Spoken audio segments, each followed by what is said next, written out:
Bell Miracle by me. Jake looked back one last time at his friends. They were egging him forward. His job was to knock on the door of Mr. Bear, the meanest, crankiest man in town. At least, that was the rumor. He had moved in a couple of years before. His house had been unoccupied for years, and there were rumors that it was haunted. When Mr. Bear moved in, people had been curious, but he didn't like people and got mad at the kids who came near his house. Soon, everyone avoided him.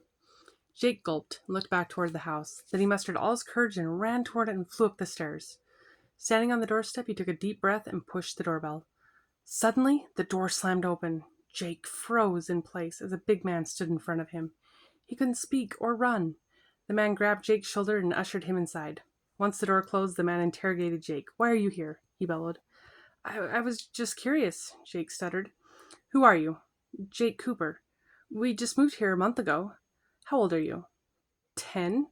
"Well, didn't your parents teach you any manners? Take off your hat when you're inside a house."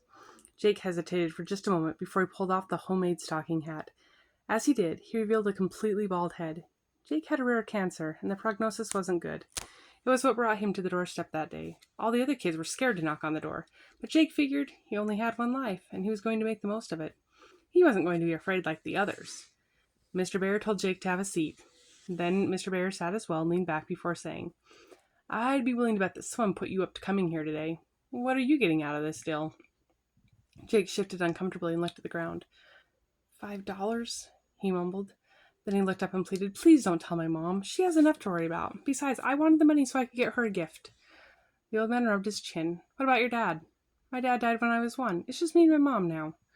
Mr. Bear told Jake to wait. He went to the kitchen and came out a few minutes later with some cookies and hot cocoa.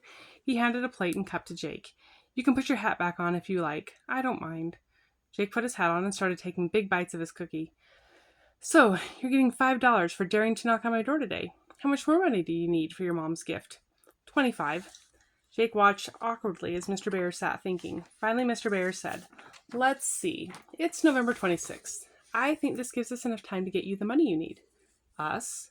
"Yes, I could use some help with some stuff around here, so I'm offering to pay you to help me." Jake brightened. "Really? That'd be great. What do you want me to do?" The man told Jake to come back each day after school while his mom was still working, and he would have little chores for him to do. Jake left ecstatic about his good luck. The jobs varied: dusting, mopping a floor, shoveling snow, organizing some books, and even decorating cookies.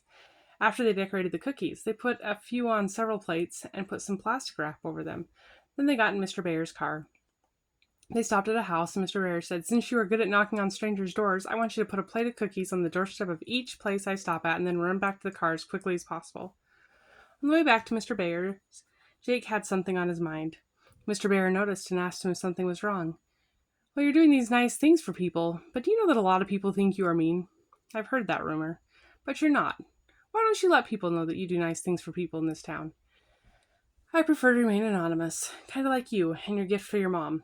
Jake said he understood, but really he didn't.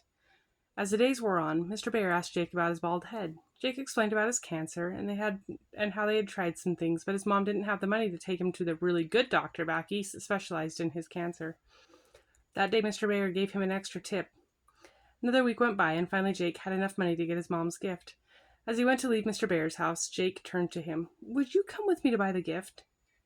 Mr. Bear hesitated for a moment, but nodded. "Let me grab my coat." They hopped in Mr. Bear's car and headed for the store. All the way there, Jake talked about what he was going to do if he recovered, and what he thought heaven would be like if he didn't.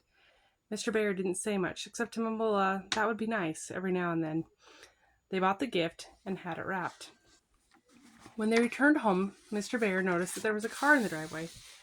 "Is that your mom's car?" Jake nodded. "I'd like to talk to her for just a moment." Jake worried that he was going to tell his mom about the last few weeks, but Mr. Bear assured him that his secret was safe. Jake got his mom. Mr. Bear smiled a big warm smile and introduced himself. He told her that he had met her son a few weeks ago, and that he'd like to invite the two of them to Christmas Eve dinner. She protested, saying she didn't want to intrude on his Christmas. Mr. Bear was insistent, and finally she agreed. On Christmas Eve, Mr. Bear excitedly opened the door and welcomed them inside. He led them to a big room with a beautiful table. There spread out on the table was a large golden turkey, mashed potatoes, stuffing rolls, fruit, vegetables, and even some pie. Another person, who Mr. Bear introduced as his son Tyler, was there too. He was a doctor in New York and had flown in for a very quick trip to be with his dad at Christmas. Jake commented that he knew a lot of doctors. Then he slid his hat off. his head. See? I kind of look like your dad. Neither one of us has much hair. Mr. Bear laughed, and so did the rest of them. Tyler asked a few questions about Jake's medical problems. Then the conversations turned to other things. Later that night, as Jake and his mom were getting ready to leave, Mr. Bear handed them a gift and asked them to open it. Jake tore off the paper and opened the box. Inside was an envelope with 2 plane tickets to New York. Jake's mom looked up, confused. Tyler jumped in. I'm not just any doctor. I happen to be one of a very small handful of doctors who specialize in the kind of cancer Jake has. With tears in her eyes, she said, but we could never afford these treatments. Tyler replied, all expenses will be covered. Tyler looked toward his dad, who nodded. By my father. Also, between my volunteer hours and some research grants, the treatments will be covered. Jake ran to Mr. Bear and wrapped his arms around him. Thank you so much. When Mr. Bear left the room, Tyler said to Jake and his mom, you probably don't realize this, but you've saved my dad's life. He gave up living after my mom died 2 years ago. He hasn't done anything or let anyone into his life. When he told me he delivered cookies and went to the store the other day, I was shocked. Thank you, Jake. Jake spent the next year getting the treatments, and he started getting better. Eventually his hair grew back, though Mr. Bear was still bald, a fact that Jake teased him about. For years afterwards, Jake visited Mr. Bear on a regular basis, and they always had Christmas Eve dinner with him. Jake got Mr. Bear to get more involved in the community. He started going to the local church, and Jake brought all his friends over to visit. Mr. Bear gave them cookies and milk and would tell them stories.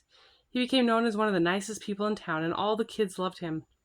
One day when Jake was in his 30s, he got a call from Tyler, letting him know that Mr. Bear had passed away. He said that his dad wanted Jake to speak at the funeral, and he and Jake agreed. The funeral room was filled. It looked as if the whole town had shown up. Jake started off his talk asking the audience if they knew what made a good person. Then he told them love, service, and $25. Then he told them of the most selfless and kind man he had ever met, and the miracle that came from a little courage and ringing a doorbell.